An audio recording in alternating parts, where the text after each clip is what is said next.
और माताओं से निवेदन है, बहू ऐसी लाना जिसने गौ माता की सेवा की हो, क्योंकि गैया मैया की सेवा की है अगर बहू आएगी तो कल को आपकी भी सेवा करेगी, और जिसने गौ सेवा नहीं की वो आपकी सेवा बिल्कुल किसी सूरत में नहीं कर सकती। क्योंकि जो कन्या गाय माता जी का आज पवित्र गोबर उठा सकती है वो कल को आवश्यकता पड़े तो अपने सास ससुर की गंदगी को भी साफ कर सकती है। लेकिन जिसने गाय माता जी के पवित्र गोबर से ही मुंह बिगाड़ा है वो अपनी सास ससुर की गंदगी को क्या खाक साफ करेगी। इसीलिए बहू लाओ तो ऐसी लाना। माताएं जब देखने जाती है बहू तो क्या देखती है, रंग कैसा है, ऊंचाई कैसी है, बाल कैसे हैं, इन सब का कोई अचार डाल के नहीं खाना है। आप तो बस इतना सा देखना कि गौ सेवा की है या नहीं की है। अच्छी का मतलब मेरा कोई डिजाइन से या फिर कोई चेहरे से या रूप रंग से नहीं है, वो आपका निजी मामला है।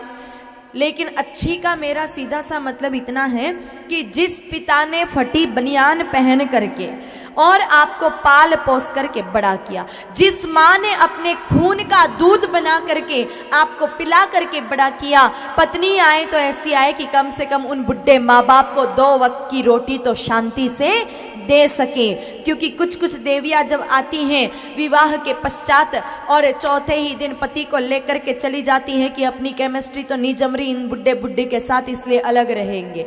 याद रखना, अगर पत्नी के आने के बाद आप माता पिता को छोड़ देते हैं तो फिर आप इंसान नहीं है, ये मानव व्रति नहीं, ये पशु व्रति है। आप देखना कोई कुतिया होती है ना, वो अपने बच्चों को दूध पिलाती है, कैसे नोच नोच कर उसका दूध पीते हैं वो छोटे छोटे पिल्ले। लेकिन जब वो पिल्ले बड़े हो जाते हैं ना, फिर जिस माँ ने दूध पिलाया उसके पास रहकर उसकी सेवा नहीं करते हैं, उसको कभी रोटी ला करके नहीं खिलाते हैं।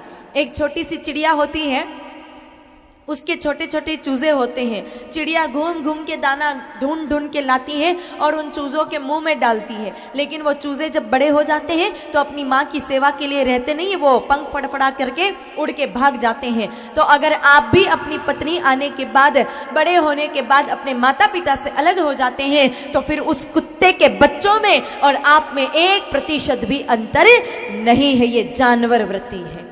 इसीलिए माता पिता की सेवा करना हमारा कर्तव्य है।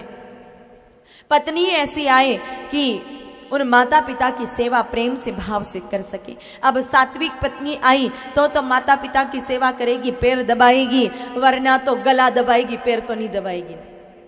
तो आप चाहें कि पत्नी अच्छी मिले, क्योंकि आजकल जितनी दिक्कत बेटियों की सगाई में नहीं आ रही इतनी बेटों की सगाई में आ रही है। क्योंकि बेटियों को तो पहले ही गर्भ में मरवा डाला सबको, इसीलिए वैसे ही बेटियां कम हो गई तो दिक्कत इतनी आ रही है। यहाँ पर तो कोई मिलती है नहीं अच्छी लड़की, अब शादी तो करनी है, क्या करें, तो फिर जाते हैं 10 लाख 5 लाख रुपए ले करके कर्नाटक से लाएंगे, मध्य प्रदेश से लाएंगे और वो 10 लाख दे करके लाएंगे।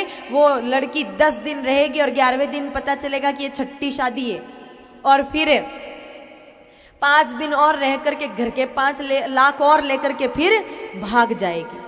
तो ऐसी पत्नी ना मिले, हमको सुंदर सुलक्षणा माता पिता की सेवा करने वाली उत्तम कुल में जन्मी कन्या पत्नी रूप में मिले तो क्या करें। जितने भी नौजवान भाई हैं ध्यान से सुने, जिनका विवाह नहीं हुआ है, बेटियों को तो और भी 9 दिन तक तो भूखे रहना है, 9 सोमवार का व्रत करना है। लेकिन बेटों के लिए तो एक छोटा सा काम है, बिल्कुल छोटा सा काम, प्रसव मुखी गाय माता जी का, प्रसव रत गाय माता जी का, आसव प्रसन्ना गाय माता जी का। इन सब का मतलब क्या होता है मैंने बताया था, ब्याते हुए गाय माता, जिनका आधा बच्चा पेट के अंदर होता है और आधा बच्चा पेट के बाहर होता है।